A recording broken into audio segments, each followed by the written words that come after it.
नोएडा के sector 93A स्थित twin tower को 28 अगस्त को गिराया जाना है। मेरे पीछे जो आप पर्दा देख रहे हैं सफ़ेद रंग का, इसके पीछे जो है वो नोएडा ट्विन टावर हैं एपेक्स और सियान, जिनको 28 अगस्त को है गिराया जाना है। और इससे सिर्फ 9 मीटर की दूरी पर हम एमरल्ड कोर्ट सोसाइटी है, जिसके एक फ्लैट में हम मौजूद हैं। और इनके यहाँ के निवासी जो हैं राजेश राणा साहब, जो इसी एमरल्ड कोर्ट सोसाइटी के पूर्व अध्यक्ष भी रह चुके हैं। जब सुप्रीम कोर्ट का फैसला आया था कि इन दोनों टावरों को जमींदोज किया जाना है, उस वक्त राणा साहब ही यहाँ के इस सोसाइटी के आरडब्ल्यू प्रेसिडेंट थे।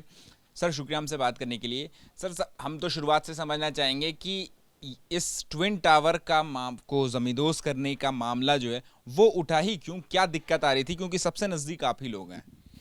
देखिए, इसकी दो वजह थी। पहले तो जब हमारे आरडब्ल्यू ने जो भी प्रेसिडेंट यहाँ पे थे, उन्होंने इनसे पूछा था कि हम लोगों के जो ओरिजिनल ब्रोशर है उसमें ये सब कुछ भी नहीं था।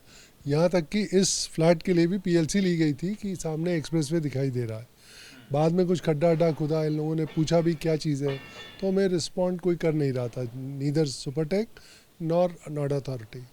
फिर हम लोग हाई कोर्ट मूव किए, वहाँ से एक ऑर्डर आया डिमोलिशन का, उसको इन्होंने चैलेंज किया सुपरटेक ने। फिर सुप्रीम कोर्ट ने 31 अगस्त को अपना फैसला सुनाया कि ये जो बिल्डिंग्स हैं ये इलीगल हैं। इलीगल इसलिए क्योंकि हम लोगों को ये ग्रीन बेल्ट बताई गई थी और यहाँ पे कोई ऐसा स्ट्रक्चर का कोई प्रपोजल था ही नहीं।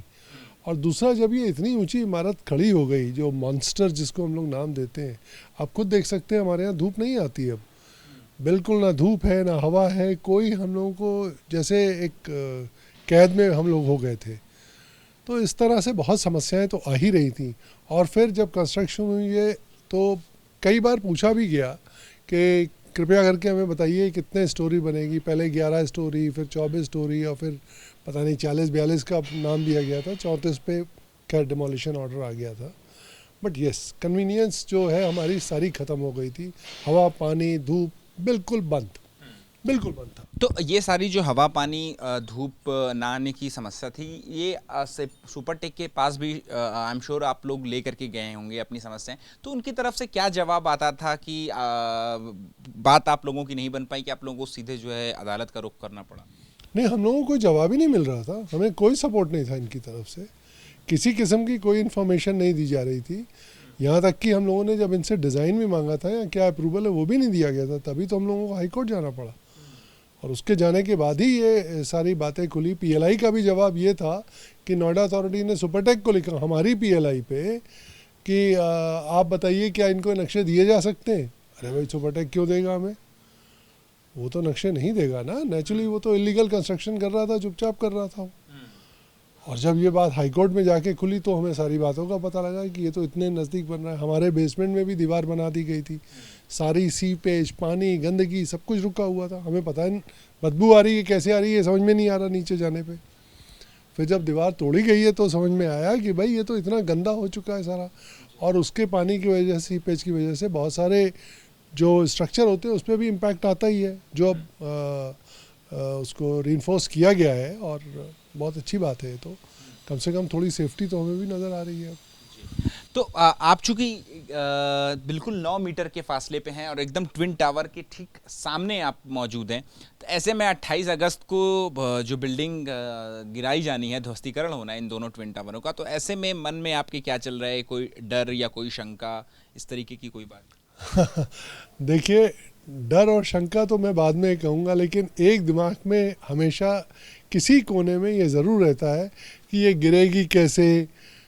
आप एक्सीडेंट और इवेंचुअलिटी को पहले नहीं बता सकते, लेकिन दिमाग में तो रहता ही है। बहुत बड़ी बिल्डिंग है, ध्वस्त होगी, जबकि एडिफाइस ने बहुत ही प्रोफेशनली काम किया है और सीबीआरआई ने भी बहुत अच्छे इसके ऊपर डेफिनेटली एक उनकी जो रिपोर्ट है उसका एक बहुत बड़ा साइंटिफिक तरीका जो अप्रूव किया है।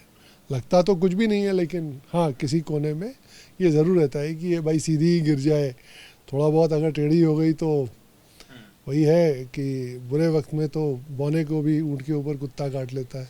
तो वक्त की बात है ये। इवैक्यूएशन को लेकर के सर अभी आप लोगों को के पास कोई ऐसा गाइडलाइंस आई हुई हैं या फिर आप लोग किस तरीके से अपना घर जो आप लोगों को छोड़ना है वो कब छोड़ेंगे?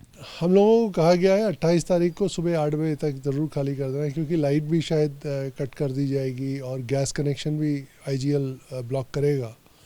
तो हम लोग 28 सुबह या 27 शाम को चले जाएंगे। ये इवैक्यूएशन कंप्लीट होगा और सिक्योरिटी पूरी जो है पुलिस के हाथ में हो जाएगी और they will protect our property in terms of कोई थेफ्ट और ये सब ना हो। तो क्या क्रैक्स को लेकर के भी आप लोगों के जहन में है, क्योंकि इतनी करीब की बिल्डिंग है, जब इसमें 3700 किलो विस्फोटक लगाया जा रहा है उससे ब्लास्ट किया जाएगा जो कि एक बहुत बड़ा अमाउंट है, तो क्या मन में जहन में ये भी आ रहा है कि कहीं आपके फ्लैट में की दीवार में या पिलर्स में कोई क्रैक ना आ जाए? देखिए, एक चीज़ तो है जो इन्होंने उसका रिशर स्केल पे मेजरमेंट किया है या रेजोनेंस इफेक्ट देखा है, उससे लगता तो नहीं है कि कोई इफेक्ट आएगा, क्योंकि they have taken all the precautions. ऐसा नहीं है कि कोई चीज़ बिल्कुल गिरा दे रहे हैं। और मेरी बात भी हुई थी रिफाइज के डायरेक्टर से और ये सब, सो दे वर टेलिंग कि ये वाटरफॉल सिस्टम से है, यानी कि एक साथ पूरी बिल्डिंग नीचे नहीं गिरेगी, it will be in layers. तो नेचुरली जो इम्पैक्ट है वो ग्राउंड पे बहुत कम हो जाएगा। सो ऐसा नहीं लगता कि कोई सीरियस इम्पैक्ट या इम्प्लीकेशन होगा बाद में। हाँ, मैंने जैसे पहले बताया कि डर ये लगता है भाई सीधी सीधी गिरेगी ना, क्योंकि इवेंचुअलिटीज़ को और एक्सीडेंट्स को आप पहले मेजर नहीं कर सकते।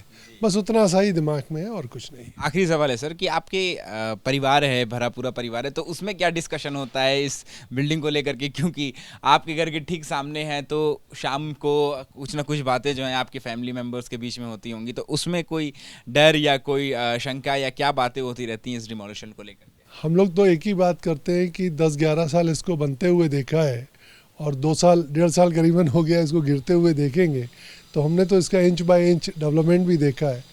और जिस तरह से अभी डिमोलिशन का प्रोग्रेस हो रहा है, जो भी प्रिपरेशन हो रही है, वो देख के यही बात होती है कि अच्छा ये गिर जाएगी, ये तो हिस्टोरिकल मूवमेंट है, शायद ज़िंदगी में कभी देखा ना सोचा। तो अब यही है, खुशी बहुत है कि ये गिर जाएगी और हमें फिर से धूप, हवा, पानी मिलेगा, सुकून मिलेगा। सुकून मिलेगा, काफ़ी मिलेगा सुकून। तो शुक्रिया हमसे बात करने के लिए। तो ये थे राजेश राणा साहब, जिनका घर जो है बिल्कुल ट्विन टावर के सामने है। आप देख सकते हैं तस्वीरों में। अभी फ़िलहाल इस ट्विन टावर के सामने जो सोसाइटी है एमराल्ड कोर्ट, उसको जियो फाइबर टेक्सटाइल से जो है ढका गया है, ताकि जब ये बिल्डिंग का ध्वस्तीकरण हो, जब ये बिल्डिंग ज़मींदोज़ हो, तो इसका मलबा जो है वो सामने वाले टावर पे ना गिर पाए। तो इसके लिए पहले नेट की एक लेयर बिछाई गई है और फिर उसके बाद जो है जियो टेक्सटाइल की एक लेयर जो है वो बिछाई गई, यानी कि सुरक्षा के जो पुख्ता इंतज़ाम हैं वो ज़रूर यहाँ पर किए गए हैं, क्योंकि इस सोसाइटी की, इस फ्लैट की दूरी जो है ट्विन टावर से मात्र 9 मीटर की है। ऐसे में जब ये बिल्डिंग गिरेगी, 32 मंजिला बिल्डिंग जब ये नीचे गिरेगी, तो ऐसे में कोई नुकसान जो है वो सामने वाले सोसाइटी को ना हो, उसका ख़ास ध्यान रखते हुए ये सारी तैयारियाँ जो हैं वो यहाँ पर की गई हैं। सहयोगी मनीष उनियाल के साथ अहमद बिलाल, एबीपी न्यूज़, नोएडा।